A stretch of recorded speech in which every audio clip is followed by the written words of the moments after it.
Саламатсыздарбы, урматтуу телекөрүүчүлөр, эфирде учур маселеси көрсөтүүсүнүн кезектеги чыгарылышы. Бүгүнкү темабыз капчыкты каккан шылуундар, кибер кылмыштуулукка каршы күрөш. Бул маселени талкуулоо үчүн адаттагыдай эле студиябызда коноктор бар. Алгач алар менен тааныштыра кетейин. Азамат Алиев, Кыргыз Республикасынын Ички иштер министрлигинин кылмыш иликтөө башкы башкармалыгынын ыкчам өкүлү. Улан Ерматов, кылмыш иликтөө Кыргыз Республикасынын Ички иштер министрлигинин кылмыш иликтөө башкы башкармалыгынын ыкчам өкүлү. Кубаныч Мусуралиев, Кыргыз Республикасынын Улуттук банкынын финансылык сабаттуулук тобунун жетекчиси. Ялкун Даутов, экономика илимдеринин доктору, профессор. Саламатсыздарбы, студиябызга куш келипсиздер. Бүгүнкү күндө баягы калктын капчыгын кагып, далай адамдарды сыздатып, карызга батырган кибер кылмыштуулук көйгөйү, аны менен алектенген шылуундар болууда. Бул маселе президенттин Нарын облусундагы 3 күндөн берки иш сапар учурунда дагы көтөрүлүп, элдер президентке өздөрүнүн көйгөйүн айтып, кибер кылмыштуулук боюнча күрөшкө катуураак чара көрүңүздөр деген сунуштарын, пикирлерин айтышты. Жабырлануучулар көп экен негизинен. Бул маселе боюнча түздөн түз күрөш жүргүзгөн ички иштер органдары болуп эсептелет. Азамат мырза, кибер кылмыштуулукка каршы ички иштер тармагы кандай иш алып барууда бүгүн? Суроону сизден баштасак. Саламатсыздарбы. Ички иштер министрлиги бул акыркы жылдарды санариптик технологиялардын өнүгүшү жана интернет шылуундарынын көбөйүшүнө байланыштуу кибер кылмыштуулукка каршы күрөшүү олуттуу түрдө күчөп жатат. Расмий маалыматтарга таянсак, өлкөдө кибер кылмыштардын келтирилген жалпы чыгымы азыркы учурда 1 миллиардка жакын болуп атат. Бул коркунучтарга каршы ички иштер министрлиги негизинен төмөнкү багыттарды иш алып барууда. Бул атайын бөлүмдөрдүн иши жана техникалык потенциалы жогорулатуу болуп эсептелет. Андан кийин бул банктар менен жана IT технологиялар менен өнөктөштүк кылуу. Үчүнчү бул баягы психологиялык жана визуалдык алдын алуу иш-чараларды, долбоорлорду ишке ашыруу болуп жатат. Жана бул боюнча ички иштер кылмыш иликтөө башкы башкармалыгынын курамында бул кибер кылмыштуулук менен күрөшүү бөлүмү түзүлгөн. Бул бөлүм заманбап программалык камсыздоолорду жана кибер чалгындоо ыкмаларын колдонуу менен жана виртуалдык мейкиндиктеги кылмыштардын изине түшүү болуп эсептелет. Негизги көңүл бул интернет алдамчылык, фишинг сыяктуу эле жасалма шилтемелер аркылуу маалыматтарды урдоо, аккаунттарды бузуу жана криптовалюталык шылуундардын бетин ачууга бурулууда көңүл. Андан кийинки бул кибер кылмыштардын көбүнчө каржылык урдоолор менен байланыштуу болгондуктан бул ИИМ, улуттук банк менен, коммерциялык банктар менен жана уюлдук операторлор менен чогуу тыгыз кызматташып жатабыз. Мисалы, жарандарды коргоо максатында ички иштер министрлигинин кибер кылмыштуулукка каршы кызматы бул азыркы учурда баягы Сарка Кыргызстан деген кибер коопсуздук борбору менен меморандумга кол коюп, азыркы учурда ошолто иш алып барып жатабыз. Негизи эле ушул жыл эле канча жабырлануучу кайрылды ушул кибер кылмыштуулукка алданып, чоң суммадагы акчаларын алдатып койгон жарандардан? Статистика барбы? Көрсөткүч кандай болду? Салыштырмалуу балким. Канча пайыз азайды же канча пайыз көбөйдү? Жылдарга салыштырмалуу бул жылдан жылга пайызы өсүүдө көп болууда. Ошол Тилекке каршы ушундай болуп атат.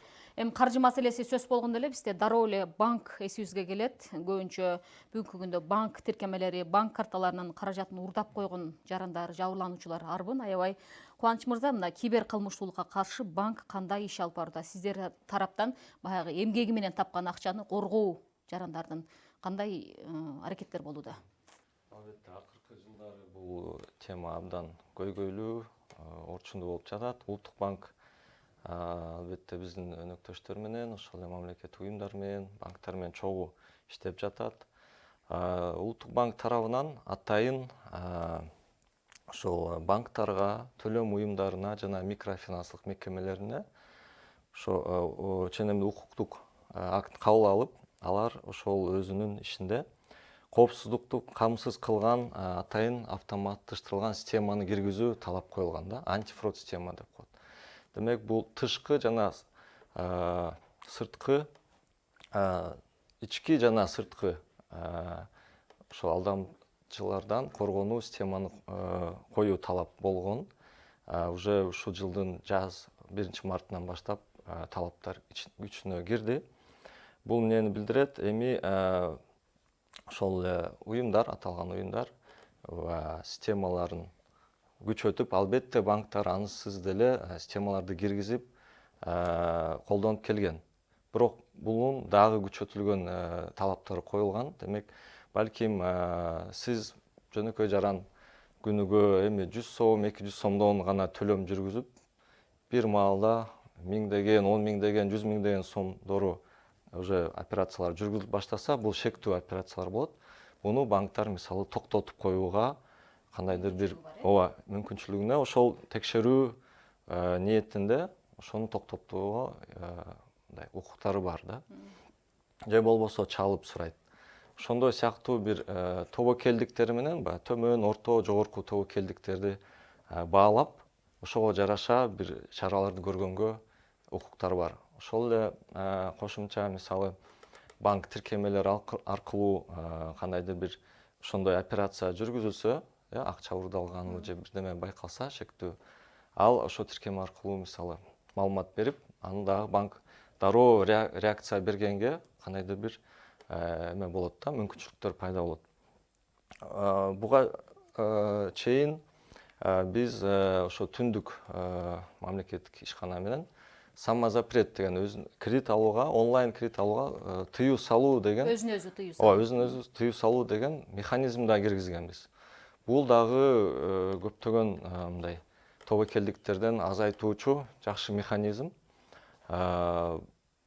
Бирок тилекке каршы балким биздин өлкөбүздө санариптик сабаттуулук бир аз жогору болбогондуктан, балким жарандарыбыз буну активдүү колдонбой жатабы деген да ойлор бар да. Анткени механизмдер бар, бирок колдонуу жагынан биз эми айтып атабыз, бир 280-300 миңге жакын жаран колдонду да буну мына 8 айдан бери. Бирок балким көбүрөөк дагы жарандарыбыз ошону коюп алса, өзүнүн ошо акчаларына бир сактык эме болот эле да.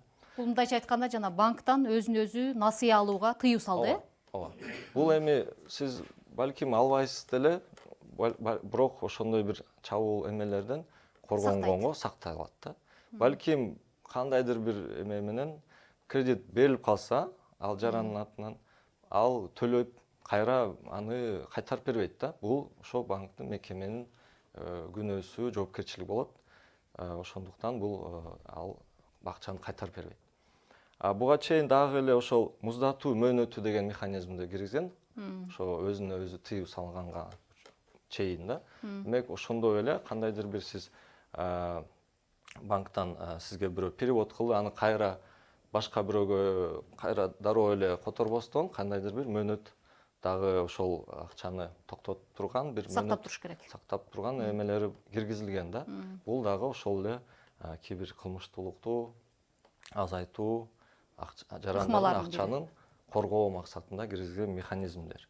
Буга андан да тышкары биз ошо дооперлик деп да айтып калабыз. Анткени ошо кылмышкерлер анын дагы балким жаштарды, билбеген жарандарды колдонуп акчаларды чыгарууга аракеттенет. Ошондуктан ушул Улуттук банк өзүнүн нормативдик актыларына киргизип, ошол эле коммерциялык банктар азыр ар бир келишимдерде ошол дооперлик боюнча жоопкерчиликти жазып жатат. Ошондой эле түшүндүрүү иштерин жүргүзүп кетет. Банк картасын берүүдө түшүндүрөт. Муну сатпаш керек, үчүнчү жактарга паролдорун бербеш керек деп түшүндүрүү иштерин да жүргүзүүгө милдеттенди. Демек, жана маалымдоо иштери да ушул жаатта жүрүп келе жатат. Ушинтип бир иш жүрүп жатат. Негизинен бүгүнкү күндө мына технология өнүгүүдө, ошол эле учурда баягы элди карызга батырган шылуундар дагы ал технологияны колдонуу ыкмасын бат эле өздөштүрүппү, же бир жаңы бир ыкмаларды ойлоп таап дейбизби? Алар мамлекеттик тармактар тынымсыз күрөшкөнү менен азырынча майнап чыгып толук тыйыла элек да. Ялкын мырза, сиздин көз карашыңызда буга эмне себеп болууда? Биздин адистерге техника жетишсизби же тажрыйбабы, билимби, эмне себептен бул мындай таптакыр тыйылбаса дагы бир аз азайгандай да болбой жатат? Саламатсыздарбы, урматтуу студиянын коноктору, урматтуу кыргызстандыктар. Чындыкты айтканда бүгүнкү күндө жасалма интеллект өнүгүп атат. Бул кибер кылмыштуулук, кибер шулундук бул биринчи орунда турат да. Мисалы ошол кечээ президенттин жолугушууда көтөргөн маселе бул бүт региондордо, жалаң эле Кыргызстанда эмес, жада калса бүт дүйнөдө да ошол маселе бар да. Бул маселелер керек болсо атайын кинолорду тартты. Мисалы Казакстанда Мошенниктер деген кино чыкты. Бүт схемаларды да. Мисалы пирамида деген маселе эч качан пайда алып келбейт да. Биздин карапай жарандарыбыз алданып кетип атат да. Ошол үчүн Ички иштер министрлиги тарабынан мисалы атайын ошондой пирамидалар пайда болсо, дароо эле ошол маалыматтарды берип атат да. Мен ошол сайттарды карадым. Алданбагыла, пирамида эч качан пайда алып келбейт, алданып кетесиңер, бул туура эмес, бул шулундук деген маалыматтарды берип атат да. Бирок биздин жарандарыбыз тилек каршы алданып кетип атат да. Бул жерде дагы бир эң чоң маселе бул шулундар, бул абдан чоң схемалар, бул атайын топтордо иштеп жатат да. Ошол үчүн буну токтош үчүн мына атайын Ички иштер министрликте атайын бөлүм ачылды. Керек болсо мына ошондой банктар менен аркылуу иште алып барып атабыз, мына Улуттук банк аркылуу. Мисалы Улуттук банктын кызматкерлери эч качан чалбайт да WhatsApp аркылуу. Же Ички иштер министрлигинин кызматкери чалбайт. Бул атайын мындай повестка, өзүнүн мындай эрежелери бар да. Бирок тилек каршы биздин карапай элдерибиз алданып кетип атат да, өзгөчө пенсионерлер алданып кетип атат да. Мына канча кылмыштар козголуп атат, канча иштер катталып атат, канчасы бет ачылып атат. Карасак, эң негизги ошол топтордо жаш балдар, алданып кеткен балдар, өзгөчө чоң ошол синдикаттын ошол мүчөлөрү башка мамлекетте мисалы да. Бул абдан чоң схемалар. Ошол үчүн бизде бүгүнкү күндө техника бар, техника жетиштүү. Бирок биздин ошол жарандардын финансылык сабаттуулук, юридикалык сабаттуулук боюнча биз аксап атабыз, ачык эле айтканда. Ошол үчүн биз тез социалдык тармактар аркылуу, ошол сайттар аркылуу, Ички иштер министрлиги болобу, Улуттук банк болобу, жана башка банктар болобу, биз маалыматтарды биздин жарандарыбызга жеткиришибиз керек да. Бул деген туура эмес, бул мыйзамсыз, мындай эч ким чалбайт, эч кимге ишенбегиле деген маалыматтар. Анан бул схемалар деген мисалы Россиядан же Казакстандан же башка мамлекеттер келип атпайбы? Мисалы Telegram аркылуу, анан мына бир абдан чоң схема бул WhatsApp аркылуу сиздин номериңизден взлом кылат, анан жазат да, мага монча акча которуп кой. Биздикилер канчалар алданып кетип атат да, ишенипчи. А бирок взлом болгон. Ошол атайын хакерлер. Мисалы дүйнөлүк практика карасак, жада калса чоң министрликте, башка мамлекеттик министрликте взлом кылып атпайбы хакерлерчи? Бул деген схемаларда, ошол схемалар аркылуу биздин жарандарды алданып кетип атат. Ошол үчүн арыздар көп, аябайчы. Мисалы сиз суроо бердиңиз, бизде мына 3 жыл мурун Ички иштер министрлиги биргеликте, ошол министр орун басары Нурбек Такабаевич биргеликте бул маселени талкуулаганбыз. Чоң жыйын өткөрүп, ошол жерде бул маселени талкуулап, ошол жолдорду, анан сунуштарды, ошондой илимий макалаларды биз бергенбиз да. Анан мына ошол үчүн бүгүнкү күндө министрлик тарабынан абдан көп иш чаралар болуп жатат бул жагынанчы. Бирок биздин жарандар өзлөрү мындай алданып кетип атат да. Ошол үчүн биринчиден бул жерде маалыматтар берилиш керек. Экинчиден биздин жарандарыбыз алданбаш керек да. Эч ким сага жөнөкөй акча бербейт, пайда алып келбейт бул пирамидаларчы. Бул эми мыйзамсыз да. Мисалы банктар, жеке менчик банктар пайыздарды карасак, насыя бергенде канча пайыздар менен берип атат да, мисалы. Берип атат да пайыздарын, бекер берген жок да эч кимчи. Андай жок, дүйнөдө андай жок да. Ошол үчүн биздин жарандарыбыз баягы жеңил акча табам деп алданып, андан сырткары ал жерде мындай мына акыркы 2-3 жыл ичинде бир топ кармалды, камалды, азыр соттук процесстер болуп жатат, тергөө амалдары болуп жатат да. Ошонун арасында белгилүү блогерлер, ошолорду мындай реклама кылган, көрсөткөн да, ошондой элдерге ишеним эметкен, арткан ошондой адамдарга азыр мыйзамдарга да өзгөртүү киргизип, аларды да азыр тартып атат да жоопкерчиликке. Анткени бул туура эмес. Казакстанда да ошондой окуялар болгон. Белгилүү блогерлер, актерлор катышып, азыр ана отуруп чыкты да. Мисалы бул схемалар да. Бул схемалар, алар мүмкүн өзлөрү билбейт да. Андан сырткары бул жерде абдан чоң психологдор иштейт. Мисалы бир-эки мисал бизге кайрылган антикоррупция ишкерлик кеңешке. Ошондой бир эже кайрылды, айтты, мага чалды дейт, анан мен өзүм жетекчим дейт. Чалып атат, номер ошол дейт. Үнү да ошондой да. Жетекчи чалып, кыргызча, орусча сүйлөп, анан кийин бир топ сүйлөп, анан ошентип бир гипноз сыяктуу чуп калат экен. Анан ошол барып 1-2 банктан насыя алып атат да. Анан кайрадан перестать этип атат да. Мына ушундай окуялар көп болуп атат да. Анан бул кандай болуп атат да. Анан биз сурадык да. Кандай ушундай болду, мен өзүм түшүнбөй калдым. Мен бир гипнозго түшүп калгандай болуп калдым дейт да. Анан пенсионерлерди алдап кетип атат да. Ушундай көп схемалар болуп атат. Тилекке каршы биз мына алдын ала жумуштарды жакшы алып барышыбыз керек, бирок эми ар бир жаран өзүнө жооп берет да. Мисалы эми бирөө чалса ишенбеш керек. Бул биз эмете албайбыз да, баарын 7 миллион кишини контролдой албайбыз да. Бул деген жоопкерчилик, финансылык сабаттуулук болуш керек, эч кимге ишенбеш керек да. Бул шылуундар көп болсо 5 секунд сүйлөш керек, анан өчүрүп салыш керек, номерди жок чыгарып салыш керек да. Ошондо мен оюмча өзүн сактайт да. Ошол сиз туура эле белгиледиңиз, баягы пенсионерлер анан кийин билимдүү эле жаштар алданып калып атат да бүгүнкү күндөчү. Шылуундарга телефондон сиз айтмакчы жана жетекчи болуп, банктын өкүлү болуп, же УКМКнын, же ички иштер тармагынын өкүлдөрү болуп, бир билимдүү эле адамдарды алдап коюшуп атат да. Шылуундардын эң негизги куралы эмне ушул жерде? Сиз, Азамат мырза, бул суроого сизге тиешелүү ушул. Бул жерде эң негизги куралы бул шылуундардын шашылыш чалуусу болуп атат.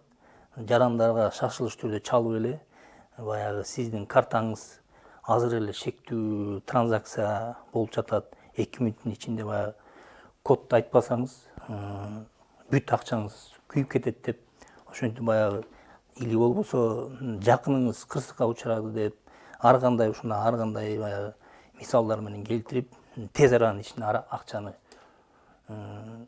которуу маселеси болуп атат. Анан жарандарыбыз баягы адам катуу стресске түшкөндө, коркуу эме калыбына келгенде баягы мээнин ой жүгүртүү системасы өчүп калып атат да, адам баласыныкы. Анан ошол моментте эле баягы эмоцияга алдырып, бул учурда канчалык жанагы билимдүү болсо да акчаларын коддорун өздөрүнүн эмелерин берип жиберип атат. Ошол себептен эме болуп кетип атат да бул жерде.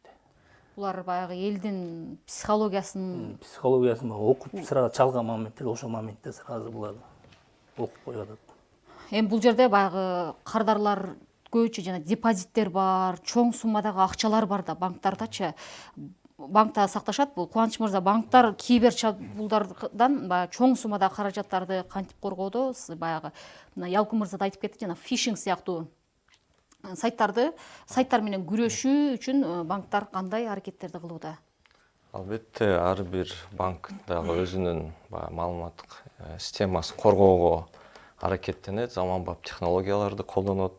Буга кошумча албетте Улуттук банктын дагы өзүнүн талаптары бар да, ошол коргоо, маалыматты коргоо системасын тургузуу боюнча. Анан албетте банктар ошол эле криптографиялык ыкмалар, көп баскычтуу идентификациялоо жана башка заманбап бардык технологияларды колдонот да. Албетте банк үчүн дагы бул репутация, ошол эле акчаны сактоо, аманаттарды, биз аманат деп коебуз. Жоопкерчилигин алуу. Жоопкерчилигин алуу бул банктын ошол эле репутациясы, ишмердүүлүгү, келечеги дегендей.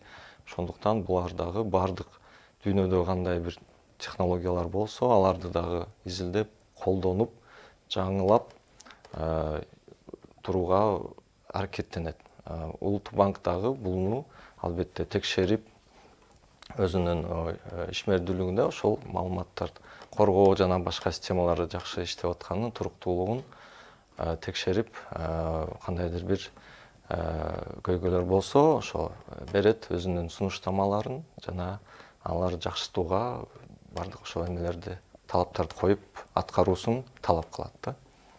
Эми Кыргызстанда бардык эле банктар ушул аманаттарды коргоого мүмкүнчүлүгү барбы? Же алданып калгандар дагы, ишенимден кеткен дагы банктар, мындай кооптонуу жараткан банктар дагы эме барбы? Жок, негизи эми бул система жагынан ар бир банк иштеп жатат жана өзүнүн ошол маалыматтык системаларын колдонот да. Ошол минимальный требованияларды аткарат.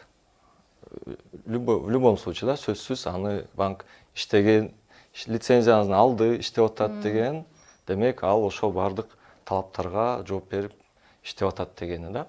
Башка маселе бул жаңы бир эмелер чыгып атпайбы, кылмышкерлердин ошо кибер кылмыштуулуктун жаңы бир жолдору бар, эмелер бар.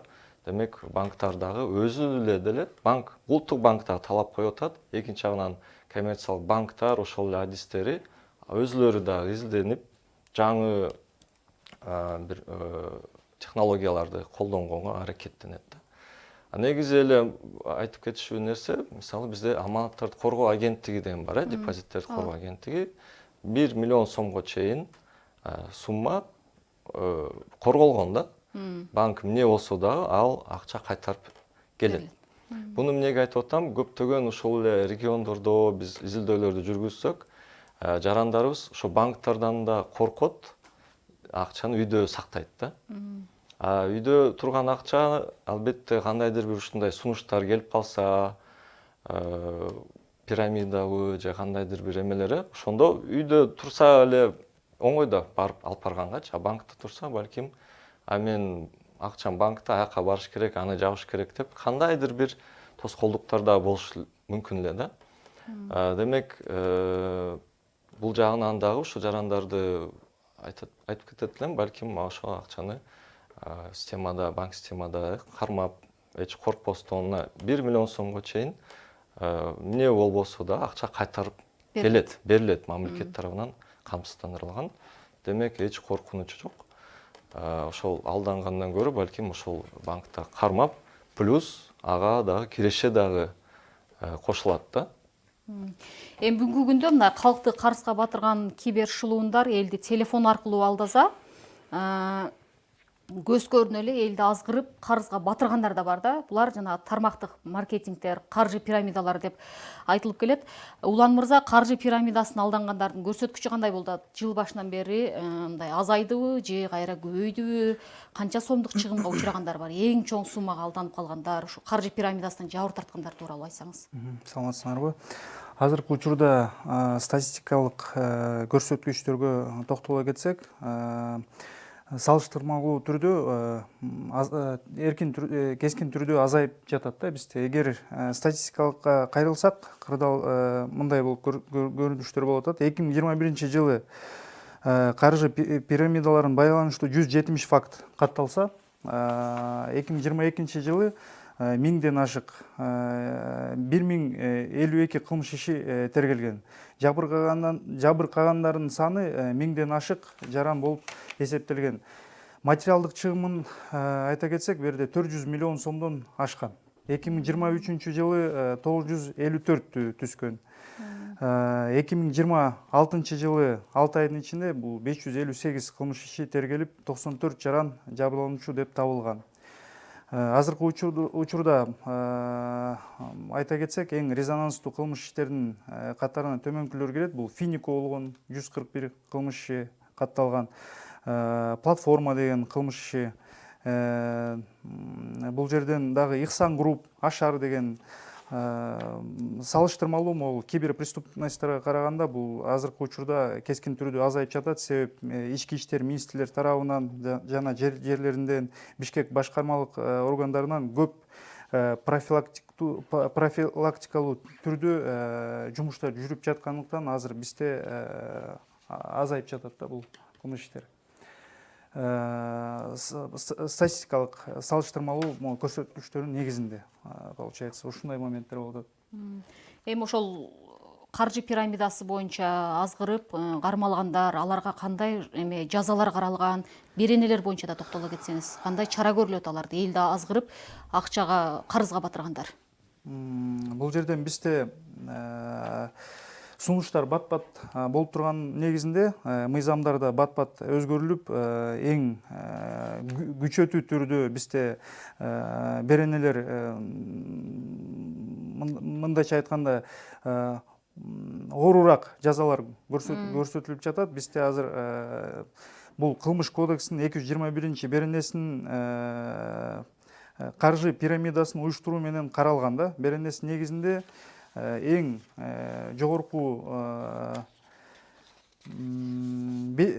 жогорку жазасы 5 жылдан 8 жылга чейин эркинен ажыратуу жана мүлкүн конфискациялоо каралган да. Бул жерден азыркы мына кибер боюнча дагы айтып кетти эле, мисалы үчүн блогерлер определенный финансовый пирамидада көрсөтүлгөн жана кылмыштуу топтун требованияларын рекламага салса, бул жерден аларга дагы жазасы көрсөтүлгөн. Азыркы учурда берде ошондой эле массалык маалымат каражаттар аркылуу, интернет ресурстар аркылуу каржы пирамидасын ачык жарнамалагандын үчүн бул жерде 1,5 миң сомдон, то есть 1,5 миң эсептик көрсөткүчтөн 2 миңге чейин жазасы көрсөтүлгөн да азыркы учурда. Мына өзүңүз айттыңыз да, азыр жанагы белгилүү аты чыккан, коомго аты белгилүү адамдардын дагы жоопкерчилиги каралууда депчи. Ошолордун ичинен жаза алгандар барбы? Мисалы, өнөр адамдары бар, чыгармачыл адамдар бар, ошол эле учурда диний ишмерлер дагы бул айрым каржы эмелерин, пирамидаларын жарнамалап, элди азгырган көрүнүштөр жок эмес да. Ошолордон мисалы мейли мыйзам чыкты, жоопкерчилиги каралды, жазалангандар барбы? Бирок токтой элек булар делечи, дагы деле жарнамалоо иштерин улантууда. Алардын да жоопкерчилиги. Бизде практикада кармалган кишилердин баары жазасын алып, аттарын биз азыр айта албайбыз. Жок, мисалы мынча өнөр адамы же мынча белгилүү адам жоопко тартылды, чара көрүлдү дегендей. Көп эле адамдар жоопко тартылат, бирок статистикалык жана көрсөткүчтөр бизде азыр жок. Биз бул мындай болуп атат да, көбү жумушсуз калып калган адамдардын алар ушундай финансылык пирамидага кирип алып, өзүнчө бир офистерди ачып, чоң офистерди ачып, өздөрү толук түшүнбөй бул схемасын, элдерди чакырып, башында определенный проценттерди алышат, определенный проценттерди алып, мына элге көрсөтөт, өзүнчө брифинг өткөрүп, өзүнчө бир чоң кандай десем мындай совещанияларды өткөрүп, жыйындарды өткөрүп, ошол жактан өздөрү толук түшүнбөй элдерди чакырган учурлар болгон. Бул мисалы үчүн Ленинский УВДда бизде дагы бир иш каралган болчу, бул ВМЛ менен байланыштуу. Көп элдер алданып, ишти тергеп келгенде, бул адам жанагыл офисти ачып, элдерди чакырып, өзү толук кандуу түшүнбөгөндүктөн башка жарандар материалдык чыгымга учурап калган учурлар аябай көп болушту да. Өзү практикада жанагы основные жанагы шектүүлөр булар баары чет элдикте жумушту жүргүзөт. Кыргызстандыктарга жанагындай бир схеманы тартып берип, мондой жумуш кыласыңар деп личный кабинетин ачып бергенден кийин булар өзү бул системаны толук кандуу түшүнбөй элдерди чакырып, бир определенный процентти башында беришет, бир выигрыш сыяктуу определенный суммасын. Андан кийин көбүрөөк акча салгандан кийин блокировать этип туруп, элдерди жана сыздатып калтырып кеткен учурлар көп болот да бизде. Ялкын мырза, сиз жана казакстандык блогерлерди мисал келтирдиңиз да, алардын чара көрүлдү, камалып чыкты деп. Балким Кыргызстанда дагы ушул ишке ашып, бул блогер, бул белгилүү адам чара көрүлүп, жоопкерчиликке тартылды деп ачык атын айтып эме кылса, балким ушул маселе кичине тыйылып, алдын алуу болот беле. Бизде мына мисалы социалдык тармактарда карасаңар, ошондой атайын программалар бар. Чекит KG жана башка ошондой аларга кайрылып, биздин жарандарыбыз адилет издеп кайрылып атат. Ошолор түздөн-түз ошол биздин блогерлерге чалып, эмнеге силер ошол жарнамага катыштыңар, эмнеге ошол реклама бердиңер деп суроолорду берсе, биз билген эмеспиз. Мисалы, угуп атасың да, көрүп атасың, андай көрүнүштөр көп. Мына мисалы биз 21-жылы Ички иштер министрлиги биргиликте ошол кодекстер кабыл алып атканда, мен ошол жумуш топтун мүчөсү катары, биз ошол 5 киши болчубуз. Ички иштер министрлиги биргиликте биз ошол беренелер боюнча алдын ала айтканбыз. Бул абдан күчөйт убакыт келгендечи. Бирок тилекке каршы гумандуулук болсун деп өтпөй калганда, азыр мына акырындыктан ошонун баарын көрүп, эске алып, мониторинг жүргүзүп, Ички иштер министрлиги тарабынан көп өзгөрүүлөр киргизип атат да, күчөтүү боюнча, беренелер боюнча. Анан дагы эле жаңы схемалар пайда болуп атпайбы? Мисалы, азыр мына 1-2 жуманын ичинде ошондой телеграм аркылуу бирөөлөргө взлом кылып кирип, анан кийин ошол мен бир конкурска катышып атам, ошол ссылкага басып койсоңор, мага добуш берип койсоңор деп, анан ссылкага бассаң, анан ошондой кайрадан баягы номерлерди сурап эметип атпайбы? Ошол булар өзгөрүп атат да күндөн күнгө. Анан атайын форумдарды уюштуруп, биз силерди сактайбыз, ошол кибер коопсуздук боюнча биз форум өткөрүп атабыз. Ал карасаң, ал форум тескерисинче сени кайрадан алданып кеткен форум болуп атат да. Ошондой көп схемалар. Ошол үчүн аны биз да, ошо ички иштер органдары, биз да, жарандар, коомчулук тарабынан тез ошолорго жооп беришибиз керек да. Мисалы, пирамидалар боюнча мына Маздар, анан GDC деген пирамида боюнча ички иштер министрлиги алдын ала маалымат берип атат. Мындай пирамида бар, катышпагыла, аралашпагыла, Нарын областында жана Эскөл. Ага карабастан биздин жарандар кайрадан ошого катышып атат да. Эми ошону укпайбы? Же эми бул жерде менин оюмча кайрадан бул ар бир жарандын өзүнүн жоопкерчилиги да. Анан каржылык сабаттуулук болуш керек. Анан мына Улуттук банктын өкүлдөрү атайын ролик чыгарып атат. Биз эч кимге чалбайбыз. Коммерциялык банктар менен иштешет да. Улуттук банк бул регулятор. Ошол бүт текшерет да ошолор жумушунучу. Коммерциялык банктар аркылуу мисалы эметет да, счет ачат жана башка. Ага карабастан биздин жарандар ишенип атат да. Ошол үчүн бул жерде менин оюмча абдан чоң пропаганда, агитация маселеси турат. Коомчулук тарабынан ошол жапатырмак болуп, ошол маселени биз көтөрүп, азайтканга, жокко чыгарганга аракет кылышыбыз керек да, биргиликте. Органдар менен, ички иштер министрлик менен, Улуттук банк жана башка органдар менен биргиликте биз ошондой агитация, пропаганда жумуштарды алып барышыбыз керек. Бул бүгүнкү күндүн заман талабы. Анткени бул кылмыштуулук мисалы пирамидалар боюнча туура айтат, азайып атат, бирок башка түрлөр пайда болуп атат да. Ошого алдын ала биз жумуштарды алып барышыбыз керек да. Ошондой менин оюмча биздин жарандар алданбайт да. Бирок тилекке каршы WhatsApp аркылуу чалып кайраданчы жана башка анан кийин жасалма интеллект. Мына бул жерде абдан чоң маселе, жасалма интеллект менен өнүңдү да баягы бүт баарын эметип алданып кетип атат да. Мурун мисалы мындай схема болчу, үйдөн телефонду чалат, домашний телефонго, анан ыйлап, момча авария болду деген схемалар аз артка кетип, жана башка ушу жасалма интеллекттер менен жаңы схемалар пайда болуп атат да. Бирок биздин жарандар ишенип кетип атат да. Ошол үчүн бул маселе бүгүнкү күндө абдан актуалдуу деп эсептейм. Эми Кубаныч мырза, бул баягы каржы пирамидаларына алдангандардын саны азайып атат деп атат, бирок токтогу жок да. Дагы эле элдин каржы сабаттуулугу мындай эмеби, төмөн болуп атабы? Түшүндүрүү иштерин басаңдап калган жокпу? Өткөн жылдын ошо июндан декабрга чейин биз атайын изилдөө жүргүздүк. Калктын финанс сабаттуулук деңгээлин аныкташ үчүн. Негизи акырындан болсо да өсүп жатат. Анан атайын ошол акчалардын алданган учурлар болду беле деген суроолор бар да.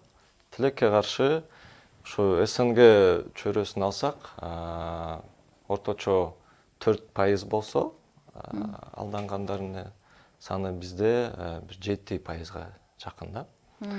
Анан буну кандайдыр бир себептеринин бири ошол эле ишенчек десек болот.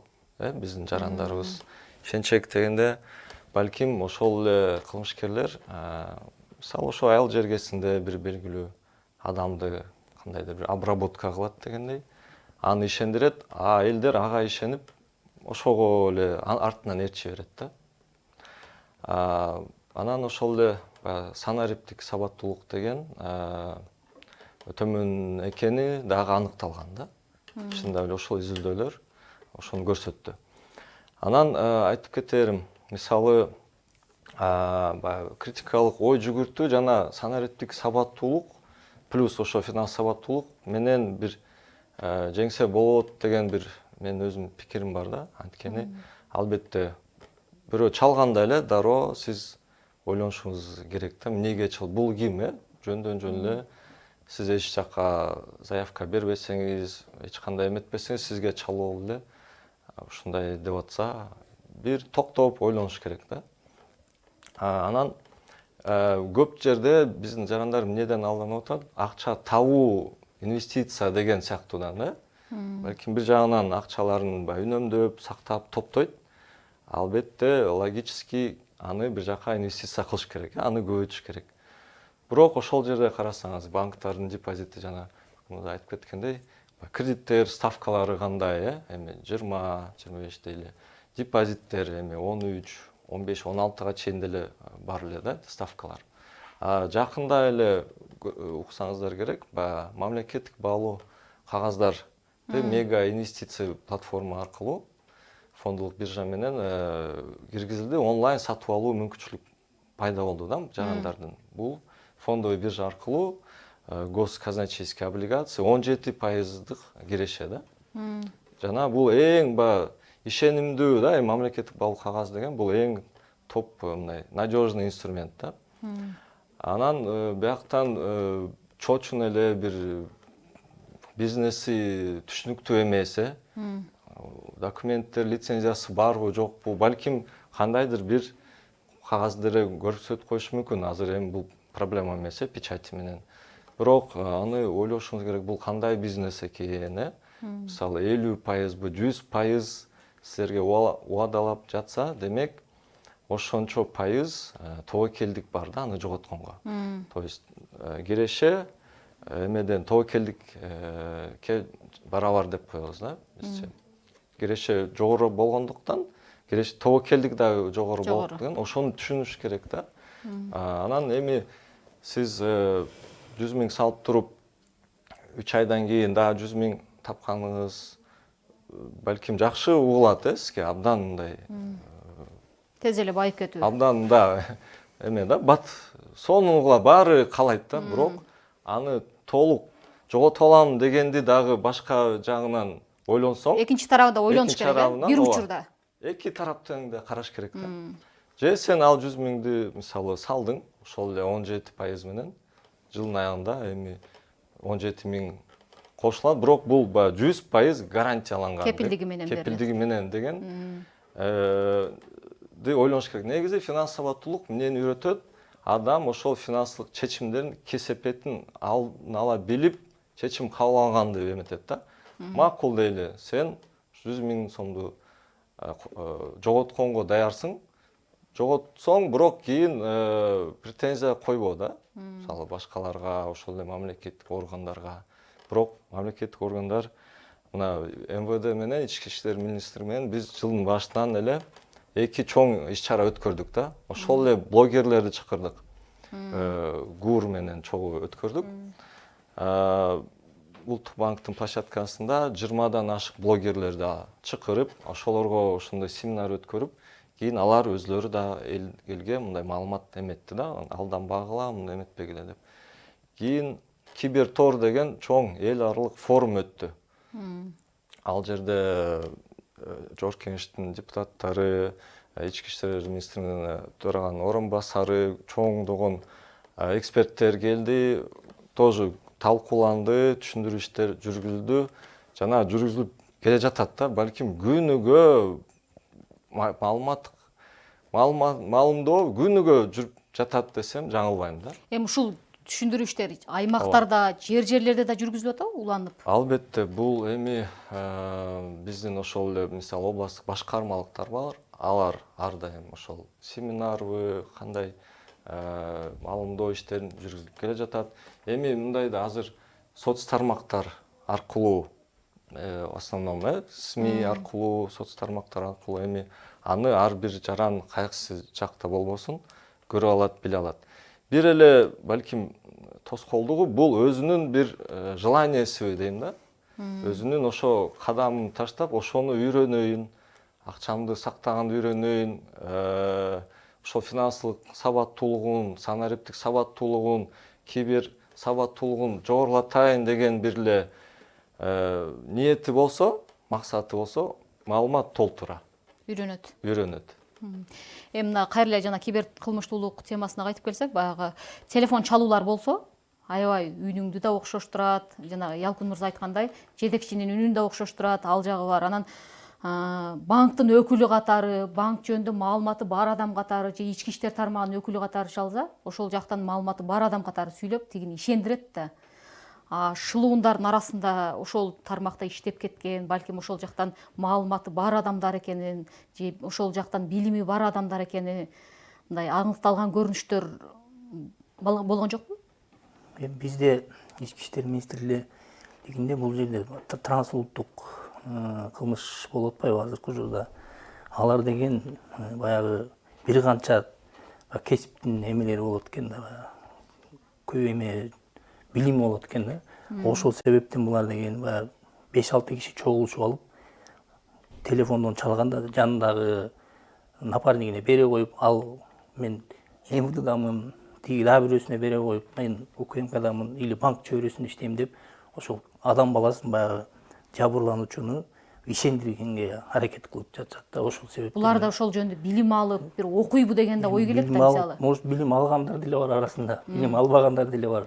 Ар кандай эмелер болуп атат да, негизи кездешип атат. Чаралары кандай буларга? Кандай беренелер каралган? Кандай жазалар каралган? Балким жазалардын жеңилдигинен ушул эменин көрүнүшүнө Буларга тыйылбай деген жаткандыр. азыркы бизде деген чаралар өтө эле эмерээк, баягы айта кетсек, өзгөчө ир өлчөмдө баягы штрафтарды салынат. Эң эле эмеси бул жерде деген 2 жылдан 5 жылга чейинки баягы эмелери бар.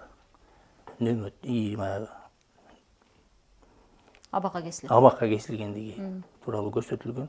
Ошондой статьялар каралган, жаңы статьялар улам баягы жаңы кылмыш болгон сайын ошого карата жаңы закондорду чыгарып да жатышат. Күчөп келатат жазалары. Күчө түшүп жатышат.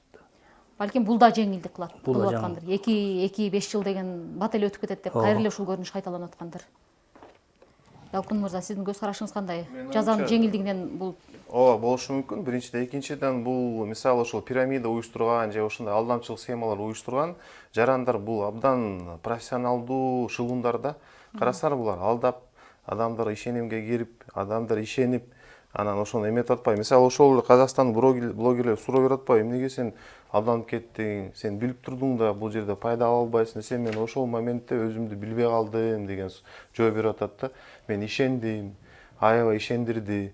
Ошол дозуна келип сураса, ал жок дептир да, кой десе болбой. Мисалы андайлар көп да. Ошол үчүн ишенип, мисалы бул жерде бул психикалык жагынан, анан атайын буларды да үйрөтөт болуш керек же, эми ошол бул жерде уюштургандар да. Мына мисалы пирамидаларды ачыкка чыгарылды, Ички иштер министрлиги кармады, сотко тапшырды, 1000ге жакын адамдар арыздарды жазды, акчалар жок.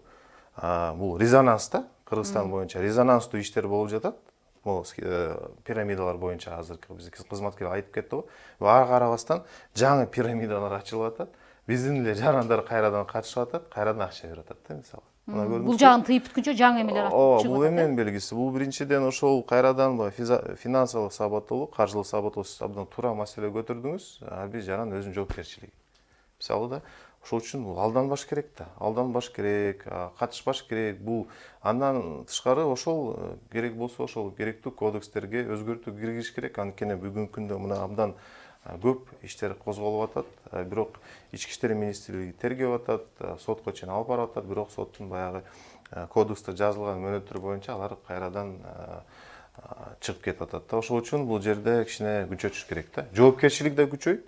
Анан булар да түшүнөт да. Мен эси ошол кылмышка барсам, же пирамиданы мен ачсам, мен мындай катуу жоопкерчилик тарта алам дегендей да. Эми бүгүнкү күндө элдин алданып калуусунун эң негизги себеби баарыңыздар эле бир ооздон баягы каржылык сабаттуулук, санариптик сабаттуулук деп айттыңыздар да. Биз 1 саатка чукул бул капчыкты каккан шылуундар, кибер кылмыштуулукка каршы күрөш деген теманын алкагында талкууладык. Бүгүнкү тема албетте бул акыркысы болбойт, акыркы талкуу болбойт. Дагы бул темаларга кайрылабыз. Сиздер убактыңыздарды бөлүп, келип маек куруп бергениңиздерге ыраазычылык билдиребиз. Урматтуу телекөрүүчүлөр, бүгүнкү көрсөтүүбүз ушуну менен жыйынтыкталат. Кийинки эфирлерден көрүшкөнчө саламатта болуңуздар.